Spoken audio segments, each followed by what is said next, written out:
तो उन्होंने मुझे सब समझाया कि ये आगे जाके ऐसा फील्ड हो सकता है, तुम यहाँ पे एंटर करने जा रही हो, यहाँ ऐसा क्रिटिसिज्म मिलेगा, ऐसी तारीफ़ें मिलेगी। कि मुझे वो सब सुन के लगा कि ओके, बट मुझे यही करना। सो आई स्टिल डोंट अंडरस्टैंड मैंने उस एज में कैसे ये डिसाइड कर लिया था।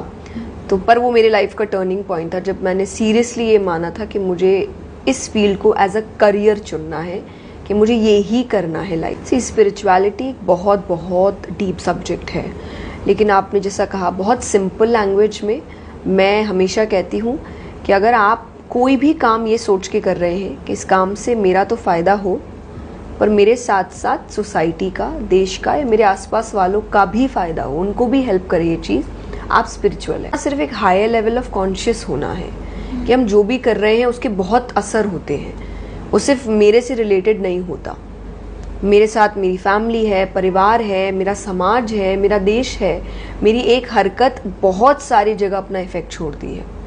ये दिमाग में रखना, ये कॉन्शियस होना स्पिरिचुअलिटी है। वो कुछ छोड़ने की ज़रूरत नहीं है, क्योंकि जब हम स्पिरिचुअलिटी में एक सब्जेक्ट आता है detachment, and I always say when people say oh I am detached with everything, और फिर मैं तो जंगल चला जाऊंगा या मैं तो आश्रम में और मैंने कहा आप उससे अटैच्ड हो। अब डिटैचमेंट तो जहाँ भी रहूँ मुझे कोई फ़र्क नहीं पड़ रहा, दैट इज़ डिटैचमेंट, कि मुझे जगह से फ़र्क पड़ता ही नहीं है, मैं हर चीज़ से दूर हूँ। लेकिन आप किसी चीज़ से दूर जा रहे हो, इसका मतलब भी अगर आप उसके बीच रहोगे तो वो आपको डिस्ट्रैक्ट करेगा, तो आप तो डिटैच हुए ही नहीं है। हम कहते हैं कि चेंज आ रहा है, बट वो इतनी धीमी पेस पे आ रहा है, और उस चेंज के बाद भी छोटी छोटी चीज़ें इतनी सारी है।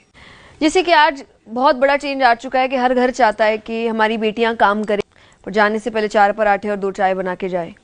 लेकिन ये सिर्फ औरत ही करे, और किसी से एक्सपेक्टेड नहीं है ये चीज़। लड़की काम करके आ रही है, लड़का काम करके आ रहा है, अब घर में बच्चे हैं, तो जब बच्चा पिता के पास जाए तो परिवार कहेगा औरत से कि थक के आया है, ले लो अपने पास। लेकिन जब औरत थक के आई है तो कहेगा इतना कैसा काम कि बच्चे पे ही ध्यान नहीं है। तो ये छोटी छोटी चीजें ऐसी है ना कि आपको ऐसा लगता है कि आप इंडिपेंडेंट है, आपका दुनिया में इतना नाम है, फिर भी कुछ नहीं है। अभी भी एक तरीके का डिपेंडेंसी है, अभी भी एक तरीके की रोक टोक है। फॉर एग्जाम्पल जैसे शादी की बात, कि एज के बाद कर लो, उनको क्यों नहीं करना, ऐसा क्या है, ऐसा क्या और क्या चाहिए कि अब आपको सेटल। और मुझे लग रहा है कि मैं एक एग्जाम्पल मैंने अपने पापा को दिया था, जब उनसे लोग ये सब कह रहे थे, मैंने बोला पापा आप, कुछ औरत है जिनका आपने मुझे बचपन से एग्जाम्पल दिया, उसमें से एक बहुत बड़ा नाम है लता जी, शादी नहीं करी थी, क्या आप कहेंगे कि उनका जीवन अधूरा था? बिल्कुल नहीं। वो कह रहे कि देवी का दर बिल्कुल नहीं है, तो मैंने दैट्स इट, कि कोई भी आपको कह रहा है, और क्योंकि मेरे पेरेंट्स ने मुझे कभी फोर्स नहीं किया, आप भी नहीं किया, वो मुझे डेफिनेटली बता रहे कि वो ऐसा बोल रहा है, वो ऐसा बोल रहा है, तो मुझे कई बार लगता था कि इनके दिमाग में ये बात ना है कि मेरा जीवन अधूरा है। तो मेरा जीवन कहीं से अधूरा नहीं है, मुझे अभी मैं जैसे भी जी रही हूँ पूर्ण रूप से जी रही हूँ, चाहे खुशी के रूप में है, चाहे मेरे काम के रूप में है, चाहे मेरे आसपास की व्यवस्था के रूप में है, मैं पूर्ण हूँ।